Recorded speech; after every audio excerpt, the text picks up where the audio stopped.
paz do Senhor, seja bem-vindo, seja bem-vinda ao canal do professor Álvaro Bruno para mais uma videoaula da Escola Bíblica Dominical da CPAD, lição de adultos, primeiro trimestre de 2021, o verdadeiro pentecostalismo, lição número 9, 28 de fevereiro de 2021. Vivendo o fervor espiritual. Texto áureo: e não vos embriagueis com vinho em que há contenda, mas enchei-vos do Espírito. Efésios capítulo 5, versículo 18. A verdade prática é: ser cheio do Espírito pode se referir tanto ao batismo no Espírito Santo, como também a vida plena no Espírito. Leitura bíblica em classe, Efésios 5, do versículo 15 ao versículo 20. Portanto, vede prudentemente como andais, não como nécios, mas como sábios, remindo o tempo, porquanto os dias são maus. Pelo que não sejais insensatos, mas entendei qual seja a vontade do Senhor. E não vos embriagueis com vinho em que há contenda, mas enchei-vos do Espírito, falando entre vós com salmos e hinos e cânticos espirituais, cantando e salmodiando ao Senhor no vosso coração, dando sempre graças por tudo a nosso Deus e Pai, em nome de nosso Senhor Jesus Cristo. O objetivo geral dessa lição é mostrar a necessidade de se viver o fervor espiritual. Os objetivos específicos são, primeiro, destacar a importância da devoção na vida do crente pela palavra e oração. Segundo objetivo, enfatizar a importância de manter-se cheio do Espírito. E terceiro objetivo, prevenir a respeito da frieza espiritual. O ponto central é preciso viver o fervor espiritual. Vamos à introdução dessa lição número 9, vivendo o fervor espiritual, que diz assim: a expressão todos foram cheios do Espírito Santo, em Atos 2 e 4, quer dizer que todos foram batizados no Espírito Santo. Isso nós já estudamos na lição 3, mas nela aprendemos igualmente que cheio do Espírito indica também viver a plenitude ou o fervor no Espírito, o fervor do Espírito. Vamos analisar melhor essa parte da teologia pentecostal. Tópico número 1, a importância da devoção pela palavra e oração. O apego à palavra e o hábito de orar são indispensáveis à vida cristã. São práticas ensinadas ao povo de Deus desde o princípio, pois Deus fala por meio delas. Então, o hábito de ler a palavra, de se apegar à palavra de Deus e o hábito de orar. Vamos lá, subtópico 1, devoção. A nossa ideia de devoção é de apego, dedicação e zelo, como o nosso apreço pela oração. Mateus 26, 41, Jesus fala algo muito importante sobre a oração. Mateus 26 e o versículo 41. vigiai e orai, para que não entreis em tentação. Na verdade, o espírito está pronto, mas a carne é fraca. Então veja que a importância da oração, nosso apreço pela oração e o nosso amor pela palavra. Salmo 119 e o versículo, Salmo 119 e o versículo 97, que diz assim: ó, quanto amo a tua lei, é a minha meditação em todo o dia. Quanto amo a tua lei. Então, o amor pela palavra e o apego ao jejum. Então, aqui nós temos 3 armas poderosas do cristão: o apreço pela oração, o amor pela palavra e o apego ao jejum. Leitura da Bíblia, oração e jejum são importantes exercícios espirituais na vida da igreja desde o princípio. Portanto, anote aí: exercícios espirituais, ler a Bíblia, orar e jejuar. Exercício significa que você deve fazer todo dia e o máximo possível. Tudo isso é válido e espiritualmente salutar para a vida cristã, mas torna-se eficaz quando acompanhada de santificação e de humildade, prudência e sabedoria. Tá? Então ele diz aí, portanto, vede na leitura bíblica em classe, vede prudentemente como andais, não como nécios, mas como sábios. Então, prudência e sabedoria. A nossa prudência é para que essas práticas não venham se tornar motivo de exibição. Então, o objetivo não é aparecer, não é se exibir. A pessoa que ora, jejua e lê a Bíblia é para que ela seja cada dia mais parecida com Jesus. O subtópico 2, a oração e a palavra. Todos nós conhecemos o jargão evangélico. A oração é a chave da vitória, isso é verdade. Não existe vida espiritual abundante sem oração. Segundo a declaração de fé das Assembleias de Deus, a oração é o ato consciente pelo qual a pessoa dirige-se a Deus para se comunicar com Ele e buscar a sua ajuda por meio de palavra ou pensamento. Portanto, a oração é a alma do cristianismo e expressa a nossa total dependência de Deus. O próprio Senhor Jesus Cristo tinha o hábito de orar. Vejamos aí, abra sua Bíblia de Estudo Pentecostal, que é a Bíblia que eu estou utilizando, a melhor Bíblia de estudo do Brasil.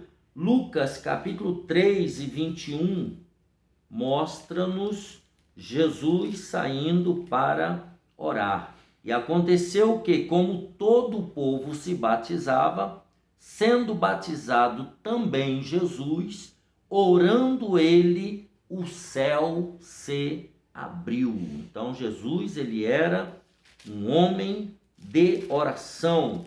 Lucas capítulo 6, o versículo 12, ele ensinando os discípulos a orar antes da eleição dos 12, ele diz assim: e aconteceu que naqueles dias subiu ao monte a orar e passou a noite em oração a Deus. Então Jesus, antes de escolher os seus 12 discípulos, ele passou a noite em oração. Essa prática particular deve ser espontânea e contínua. Paulo, escrevendo aos Tessalonicenses, 1 Tessalonicenses 5,17, ele diz: orai sem cessar, ou seja, tem que haver permanência e constância em vida de oração. A leitura da Bíblia nos torna sábios e prudentes.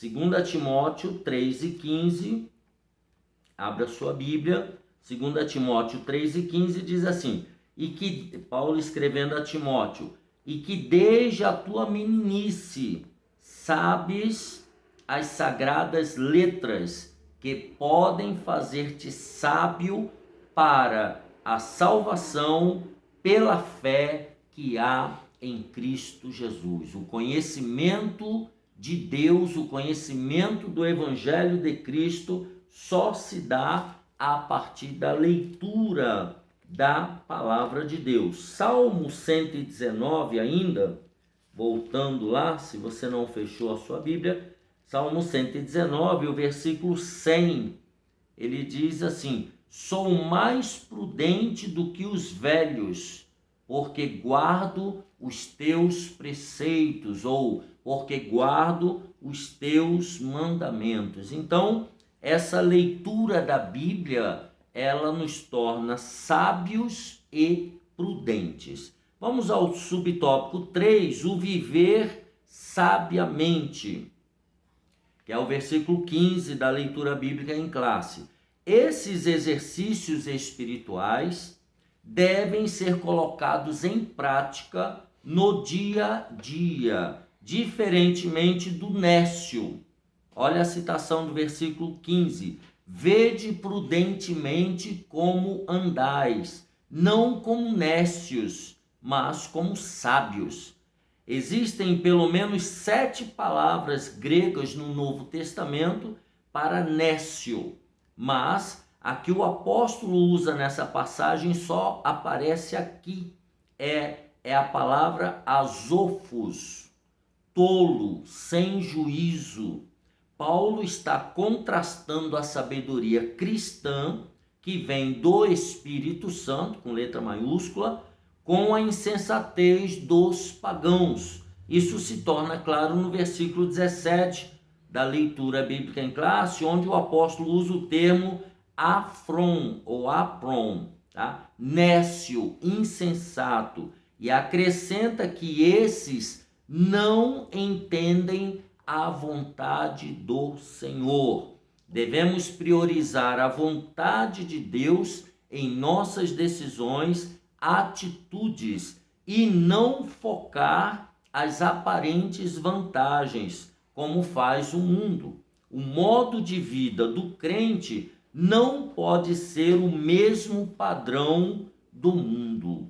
Então, a maneira como o crente vive a sua vida, ela é diferente da que vive o homem normal, o homem sem Deus, o homem que não serve a Deus. Romanos 12:1 diz: rogo-vos, pois, irmãos, pela compaixão de Deus, que apresenteis o vosso corpo em sacrifício vivo, santo e agradável a Deus, que é o vosso culto racional. Culto racional, a pessoa priorizar a vontade de Deus em tudo que ele faz. Então, o modo de vida, ele não segue, o modo de vida cristão não segue o padrão mundano. Subtópico número 4, remindo o tempo. Essa frase diz muito mais do que parece à primeira vista. O verbo remir significa comprar de novo, resgatar, aproveitar o melhor possível. A palavra tempo é bem conhecida entre nós, kairos, tempo no sentido de ocasião e oportunidade. Vamos ver Hebreus capítulo 11, o versículo 15. Eu vou ler na Bíblia de Estudo Pentecostal, que diz assim: e se na verdade se lembrassem daquela de onde haviam saído, teriam oportunidade de tornar. Aqui está falando dos heróis da fé, pessoas que deixaram tudo em busca da pátria espiritual. E no versículo 13 diz que todos se confessaram como estrangeiros e peregrinos na terra, como eu e você. A nossa vida aqui é uma vida de passagem, nós não vamos viver eternamente aqui. Portanto, nós precisamos aproveitar a oportunidade que Deus nos dá. Então, essas duas coisas são especialidades dos crentes, que, cheios do Espírito Santo, resultam no viver sabiamente. O crente sabe aproveitar as oportunidades para fazer a obra de Deus, falar de Jesus às pessoas que ainda não conhecem o Evangelho, até mesmo em circunstâncias difíceis. Vejamos aí Colossenses capítulo 4 e o versículo 5. É só você voltar um pouquinho à Bíblia Sagrada de Hebreus, volte para Colossenses 4 e 5, que diz: andai com sabedoria para com os que estão de fora, remindo o tempo, ou seja, aproveitando todas as oportunidades para falar do Evangelho de Cristo às pessoas do mundo, às pessoas ímpias, às pessoas que ainda não creem no Evangelho de Cristo. Então, na verdade, tanto hoje como nos dias apostólicos, os dias são maus, ou seja, nós precisamos aproveitar cada oportunidade. Vamos ao tópico número 2, resumindo o tópico 1. Então, devoção pela oração e leitura da palavra, viver sábio e aproveitamento consciente do tempo, são sinais de uma vida de fervor. Então, como é que você sabe se está vivendo o fervor espiritual? É quando você pula, quando você grita, quando você dá show na igreja? Não, é quando você faz isso aqui que Paulo está falando. Quando você ora, quando você lê a palavra, quando você vive uma vida que agrada a Deus, quando você tem uma vida devocional com Deus e quando você aproveita todas as oportunidades para fazer a obra de Deus. Isso é viver uma vida de fervor espiritual. Tópico número 2, a importância em manter-se cheio do Espírito Santo. A obra do Espírito Santo na vida do crente é dinâmica.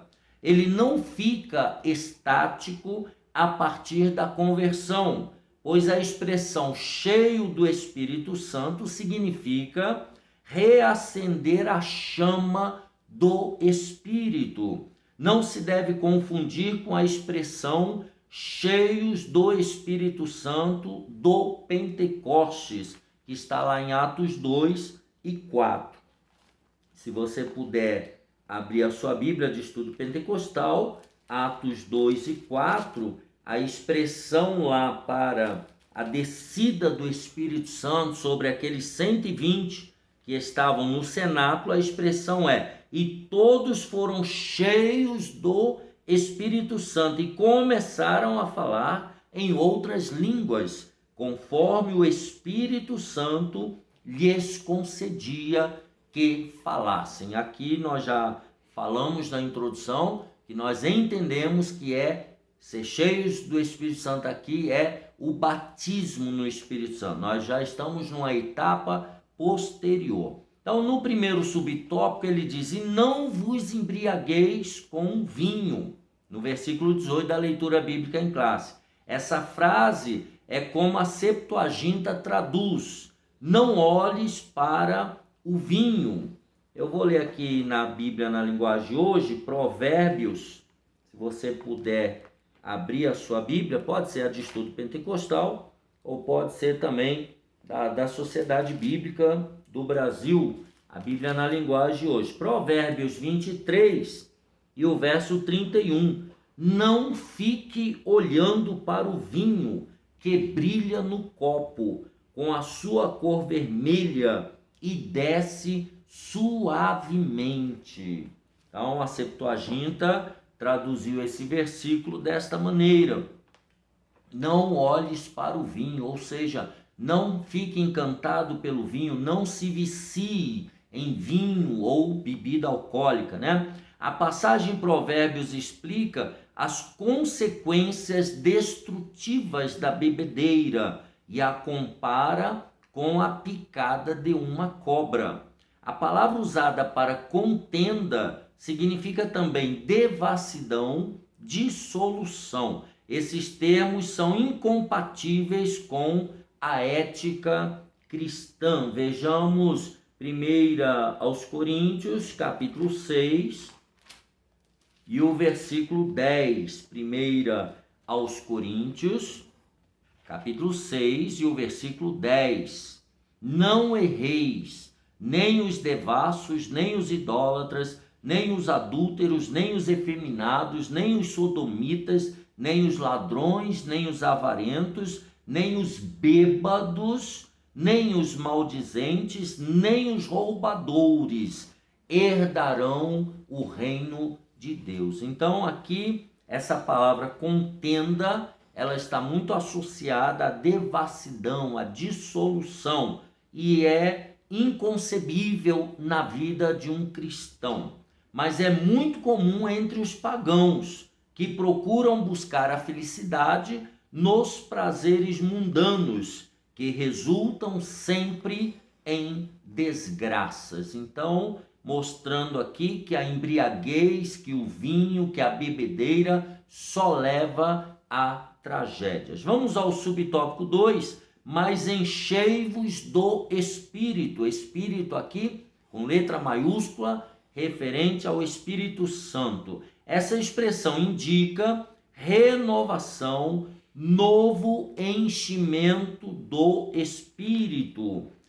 Atos capítulo 4 e o versículo 8. Vejamos o que diz o texto. Abra sua Bíblia de Estudo Pentecostal, Atos 4 e o versículo 8. Então Pedro, cheio do Espírito Santo, lhes disse: principais do povo e vós, anciãos de Israel. Aqui Pedro e João estão perante o Sinédrio, e aqui ele diz que Pedro estava cheio do Espírito Santo.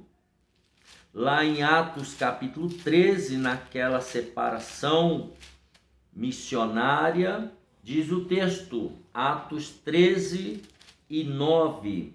Todavia Saulo, que também se chama Paulo, cheio do Espírito Santo, e fixando os olhos nele, disse, aqui ele está repreendendo um demônio da vida de Elimas, o encantador, né? E diz que Paulo estava cheio do Espírito Santo. Então, a ação do Espírito Santo na vida cristã não é estática, não é parada. Nele somos renovados no nosso dia a dia.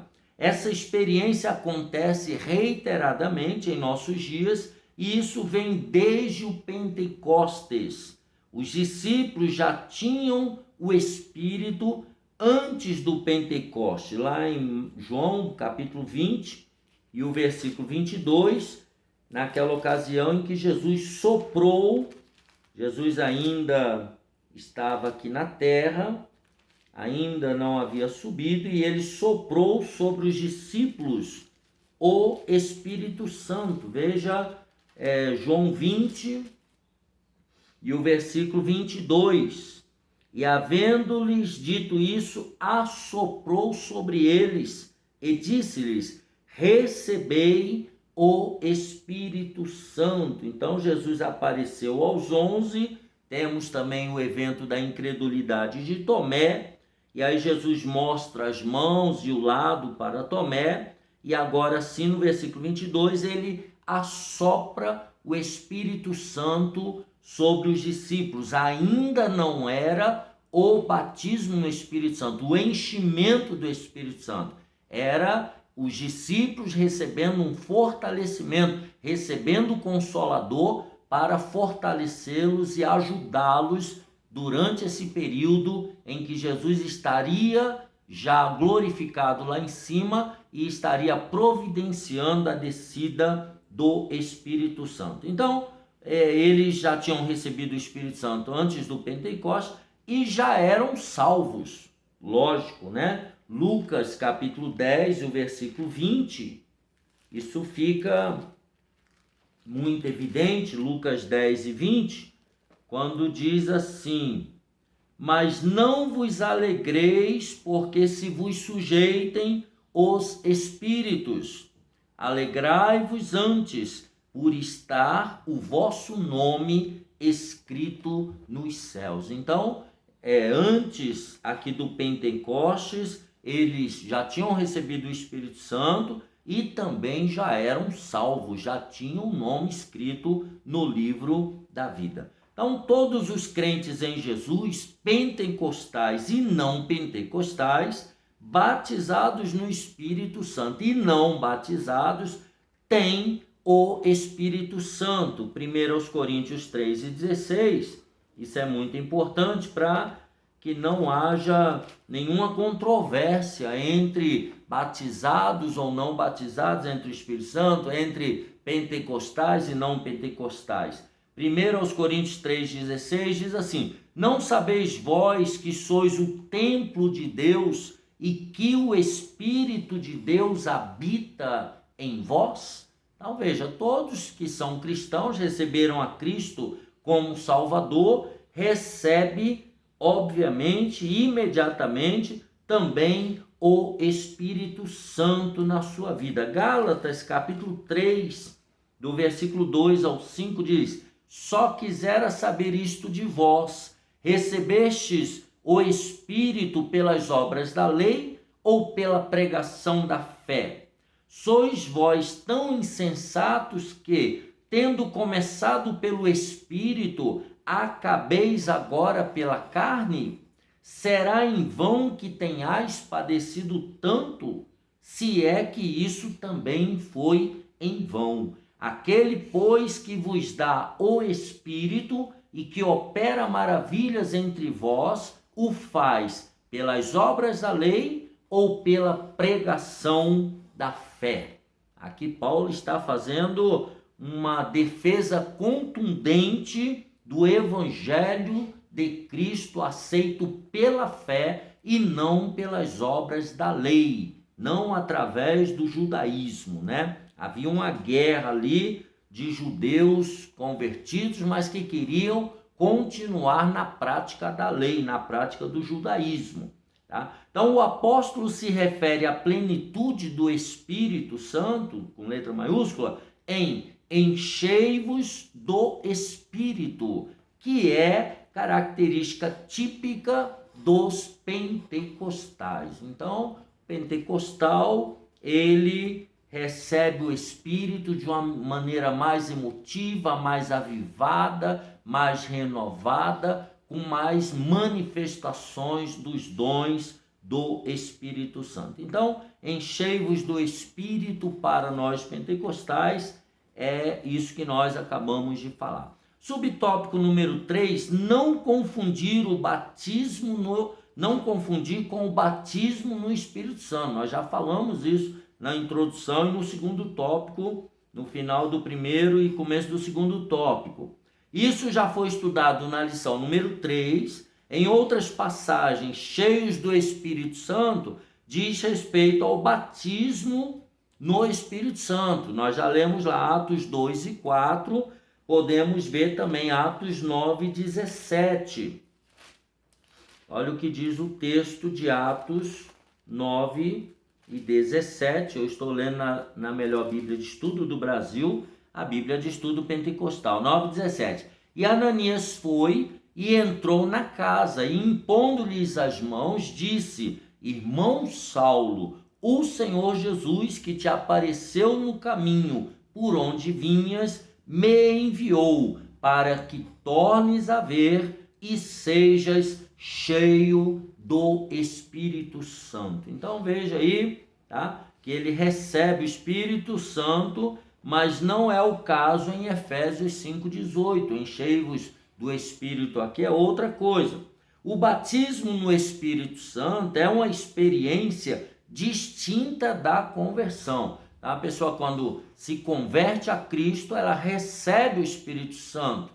Deus vem morar dentro da pessoa. Tá? O significado de palavras e expressões bíblicas na Bíblia deve ser entendido e interpretado à luz do seu contexto. Então, o contexto imediato, né? Você tem que ler toda a passagem para entender o que aquela palavra está querendo dizer. Observe a frase: então Pedro, cheio do Espírito, lhes disse. Nós já lemos lá em Atos 4:8. Ora, Pedro foi batizado lá no capítulo 2 de Atos, no dia de Pentecostes. Logo, a expressão mostra a dinâmica do Espírito Santo na vida do apóstolo. Da mesma forma, o trecho Saulo, que também se chama Paulo, cheio do Espírito Santo, nós já lemos também em Atos 13:9, fala de alguém já batizado no Espírito Santo. E é evidente que cheio do Espírito se refere à plenitude do Espírito Santo, ou seja, uma capacitação naquele momento para fazer alguma coisa. Resumindo esse tópico 2, viver cheio do Espírito é o oposto de viver em contendas, confusão e devassidão. Ser cheio do Espírito não combina com a embriaguez do vinho. É essa oposição aqui que Paulo quer deixar claro, ou seja, um modo de viver na presença de Deus com o Espírito Santo e um outro modo de viver na carne, no mundanismo, tá? A maneira desse mundo em que nós vivemos sem a presença de Deus. É isso que ele está fazendo a oposição. Tópico número 3, estamos chegando à conclusão. Vigilantes contra a frieza espiritual. Você deve se lembrar de que um dos requisitos para compor o grupo de 7 diáconos era ser cheios do Espírito. Está lá em Atos capítulo 6, versículo 3. Como identificar então alguém cheio do Espírito? O apóstolo apresenta pelo menos 3 características. Primeiro, o testemunho transbordante, a vida de gratidão e a vida de submissão. Vejamos a primeira. Testemunho transbordante. O que é isso? É um sinal evidente. Os cânticos, por exemplo, são expressões de alegria e de louvor a Deus, além da função de instruir a igreja. Os cristãos expressam por meio dos hinos seus anseios, suas esperanças, aquilo que acreditam estar inspirado na vida dos personagens bíblicos e nas promessas divinas. Os salmos, por exemplo, são o saltério de Israel, o livro dos salmos, aos quais o Espírito dava uma vida nova. Muitos deles são adaptados à música, que eram poemas, eram poesias, ainda hoje no judaísmo e no cristianismo. Os hinos são a referência às primeiras composições cristãs e lamentamos o fato de não terem sobrevivido, mas algumas de suas estrofes estão no Novo Testamento. Está falando da igreja primitiva. Filipenses 2, do versículo 5 ao 11, é um bom exemplo. Os cânticos espirituais, palavras não premeditadas, cantadas no Espírito, cantadas sobre a unção do Espírito Santo, durante a adoração, são um poderoso meio de edificação que contribui para a glória de Deus. Vejamos isso em Colossenses 3, Paulo escrevendo à igreja de Colossos, capítulo 3, versículo 16. A palavra de Cristo habite em vós abundantemente, em toda a sabedoria, ensinando-vos e admoestando-vos uns aos outros, com salmos, hinos e cânticos espirituais, cantando ao Senhor com graça em vosso coração. Então, o objetivo desses cânticos, salmos e louvores, cânticos espirituais, é para a glória de Deus. Então, esses homens escolhidos aqui, ser cheio do Espírito Santo, é ter esse testemunho transbordante de adoração a Deus. Segundo, dar graça em tudo, é o versículo 20. Essa é a vontade de Deus e deve ser a marca de todos os cristãos.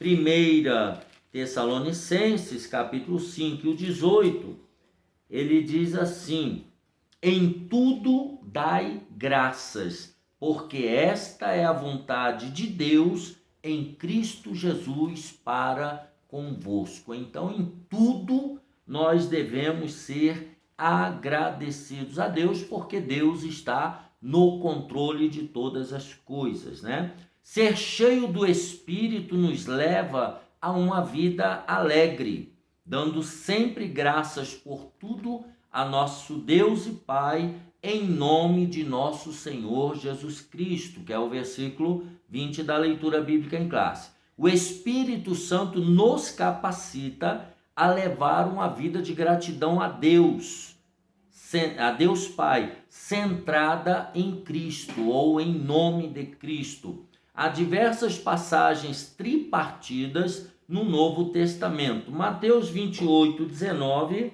é uma delas. Nós vamos ler agora Mateus, capítulo 28 e o versículo 19. Se você puder, professor, aluno de escola dominical, já abra a sua Bíblia e já deixa aí marcado. 28, 19, que diz assim: portanto, ide, ensinai todas as nações, batizando-as, aqui nós temos a Trindade, em nome do Pai e do Filho e do Espírito Santo. 1 Coríntios 12, do versículo 4 ao 6. 1 Coríntios, capítulo 12, do versículo 4 ao 6. 12, do 4 ao 6. Ora, há diversidade de dons, mas o Espírito é o mesmo. E há diversidade de ministérios, mas o Senhor é o mesmo. E há diversidade de operações, mas é o mesmo Deus que opera tudo em todos. Então nós temos aqui, tá, essas passagens em que nós percebemos a presença do Espírito Santo, que ele aparece com o Pai e com o Filho. E a passagem que estamos analisando é uma delas. Então, nós devemos dar graças a Deus em tudo. E por último, o subtópico 3, a sujeição, que é uma outra característica da pessoa cheia do Espírito. O quebrantamento e a humildade expressam bem a plenitude do Espírito. A submissão é outra consequência de uma vida na plenitude do Espírito, pois o Espírito nos capacita a essa sujeição. É dever cristão se submeter às autoridades constituídas, aos seus superiores hierárquicos. Essa sujeição deve haver entre os irmãos na igreja. Vejamos o apóstolo Pedro, 1 Pedro 2 e 13. Logo depois de Hebreus, vem Tiago e vem Pedro.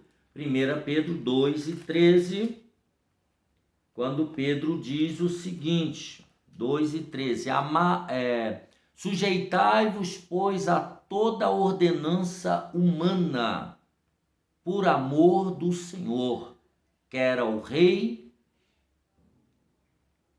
como superior, quer aos governadores, versículo 14, como por ele enviados para castigo dos malfeitores, e para louvor dos que fazem o bem. 1 Pedro 2,18 diz: vós, servos, sujeitai-vos com todo temor ao Senhor, não somente ao bom e humano, mas também ao mal.